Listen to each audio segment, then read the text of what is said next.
Hello बच्चों, मैं doctor Swati Sharma Swati Sanskrit and Hindi classes में आपका स्वागत करती हूँ। आज हम बीए, बीएससी, बीकॉम प्रथम सेमेस्टर सामान्य हिंदी व्याकरण के विषय में जानकारी लेंगे। यानी बच्चे बहुत कंफ्यूज हैं कि इस बार सामान्य हिंदी में अर्थात कंपलसरी हिंदी में क्या सिलेबस आएगा। तो बच्चों, इस बार सामान्य हिंदी में व्याकरण ही आएगी जो कि आप बचपन से पढ़ते हुए आ रहे हैं। अब इनके नंबर की जब हम बात करते हैं तो 2 क्रेडिट यानी कि 50 अंक है ना। 2 क्रेडिट के कितने हैं? 50 नंबर। प्रश्न पत्र जो आपको परीक्षा में करना है सेमेस्टर में वो 40 नंबर का है। आंतरिक मूल्यांकन 10 नंबर का है जो कि आप मिड टर्म एग्ज़ाम में दे चुके हैं। ठीक है, तो इस तरीके से ये सामान्य हिंदी का यानी अनिवार्य हिंदी कंपलसरी हिंदी का पेपर कितने नंबर का हो गया? 100 नंबर का। 50 नंबर का तो आप करेंगे ही। क्रेडिट स्कोर का मतलब होता है कि जो आप 40 नंबर का प्रश्न पत्र करेंगे और 10 नंबर का जो आपने मिड टर्म किया है उसमें से जो नंबर आते हैं उसके बेस पर ही आपके क्रेडिट स्कोर देंगे कि आप कितना अच्छा कर रहे हैं। उस हिसाब से ही आपको उस 50 नंबर में से नंबर मिलेंगे। ठीक है, चलिए अब सिलेबस को हम शुरू करते हैं। तो अब की बार यह प्रश्न पत्र आपका 3 खंडों में विभक्त है। खंड अ में इकाई 1 और 2 हैं और इसमें जो प्रश्न के नंबर आएंगे यानी कि कुल अंक इसके कितने हैं? 16 हैं। अब आप ये सोचेंगे कि 16 नंबर हमको मिलेंगे कैसे? तो 16 नंबर आपको तब मिलेंगे जब आप इकाई 1 और इकाई 2 के शब्दों के निर्माण, शब्दों के प्रकार, शब्द और वाक्यगत शुद्धि संशोधन को कर लेंगे।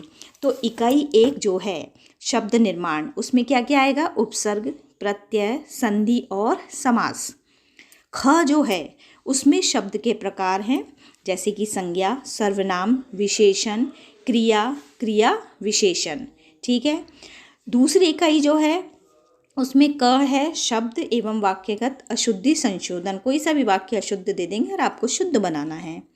फिर ख भाग जो है वो मुहावरे और लोकोक्तियाँ, उनके अर्थ और उनका वाक्य में प्रयोग आपको करना है। ये सारे के सारे यानी कि शब्द निर्माण, शब्द के प्रकार, शब्द और वाक्यगत शुद्धि संशोधन, मुहावरे और लोकोक्ति, इनमें से जो प्रश्न बनेंगे, इनमें से शब्द निर्माण में जैसे 2 प्रश्न वो आपको दे देंगे और हर प्रश्न 2 नंबर का होगा। तो शब्द निर्माण यानी उपसर्ग, प्रत्यय, संधि और समास ये कितने नंबर के हो गए? 4 नंबर के। फिर वह दे देंगे शब्द के प्रकार, संज्ञा, सर्वनाम, विशेषण, क्रिया, क्रिया विशेषण में से भी वो 2 प्रश्न देंगे जो कि कितने के हो गए? 4 नंबर के। तो 8 नंबर का आपका क्या हो गया? इकाई 1। ठीक है, उसके बाद में इकाई 2 शुरू होती है जिसमें कि शब्द एवं वाक्यगत अशुद्धि संशोधन है। इसमें भी वो 2 प्रश्न देंगे तो 4 नंबर का हो गया। मुहावरे और लोकोक्तियों के अर्थ और वाक्य प्रयोग, इसमें से भी 2 प्रश्न देंगे जो कि 4 अंक के होंगे, तो ये भी 8 नंबर का हो गया। तो इकाई 1 जो है वो 8 नंबर की है, इकाई 2 भी 8 नंबर की है और पहला प्रश्न आपका कितने का बन जाता है? 16 नंबर का। ठीक है, क्लियर हो ही गया होगा आपको। उसके बाद में हम जब आते हैं प्रश्न संख्या 2 और 3 में, ठीक है, तो वो उसमें पूछेंगे संक्षेपण और पल्लवन। संक्षेपण 4 नंबर का है, पल्लवन 4 नंबर का है। तो ये कितने का हो गया आपका? 8 नंबर का। ये खंड कौन सा है? ब। खंड अ में इकाई 1 और 2 आ रही है, खंड ब में इकाई 3 आ रही है। ये 8 नंबर की है जिसमें 4 नंबर का संक्षेपण है और 4 नंबर का ही पल्लवन है। अब बारी आती है खंड स की। इसमें इकाई 4 ही आएगी। उसमें भी क और ख 2 भाग दिए हुए हैं। क में से 2 प्रश्न करने हैं और प्रत्येक प्रश्न 4 अंक का है यानी कि 8 नंबर हो गए। अब आप ये पूछेंगे कि ये जो इकाई 4 है इसमें क्या सिलेबस है? तो बच्चों, इसमें पत्र लेखन, शासकीय एवं अर्धशासकीय पत्र हैं। ठीक है, कार्यालयादेश हैं, अधिसूचना है, ज्ञापन है, अनुस्मारक है, निविदा का प्रारूप है। इनमें से वो कोई से भी आपको 2 दे देंगे। किस किस में से? शासकीय और अर्धशासकीय पत्र में से मानो 1 दे दिया।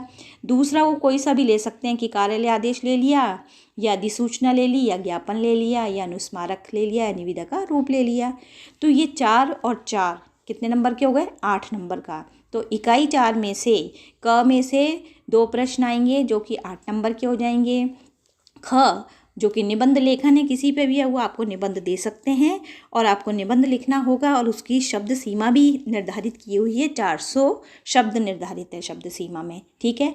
तो आपको सिलेबस समझ में आ ही गया होगा, लेकिन मैं मोटे मोटे तौर पर आपको फिर समझा रही हूँ कि पहला प्रश्न जो है उसमें इकाई 1 और इकाई 2 आएंगे और ये कितने नंबर का है, 16 नंबर का है, ठीक है। खंड ब, इसमें आपके प्रश्न दूसरा और तीसरा आएगा, संक्षेपण और पल्लवन। संक्षेपण 4 नंबर का, पल्लवन 4 नंबर का, तो ये 8 नंबर के हो गए। खंड स में इकाई केवल 4 आएगी, 4 में भी क और ख में दे रखा है, तो जो क है उसमें से 2 प्रश्न आएंगे, वो 4-4 नंबर के हैं तो 8 नंबर का हो गया। निबंध लेखन जो है वो 8 नंबर का है। इस तरीके से ये कितने हो गए आपके, 40 अंक हो गए। 40 नंबर का आपको पेपर एग्ज़ाम में करके आना है। 16 नंबर का खंड अ है, खंड व 8 नंबर का है और खंड स आपका वापस से 16 नंबर का है। इस प्रकार ये 40 नंबर का है। तो मुझे उम्मीद है, आशा है कि आपने ये सिलेबस अच्छी तरीके से समझ लिया होगा। बहुत सरल सिलेबस है, आपको बहुत अच्छा सा पेपर करके आना है। All the best. और अब आपको क्या करना है, चैनल को सब्सक्राइब करना है, लाइक करना है, और जो बच्चे नए आए हैं और औरों को भी करवाना है, चैनल को सब्सक्राइब करिए, कमेंट दीजिए। धन्यवाद।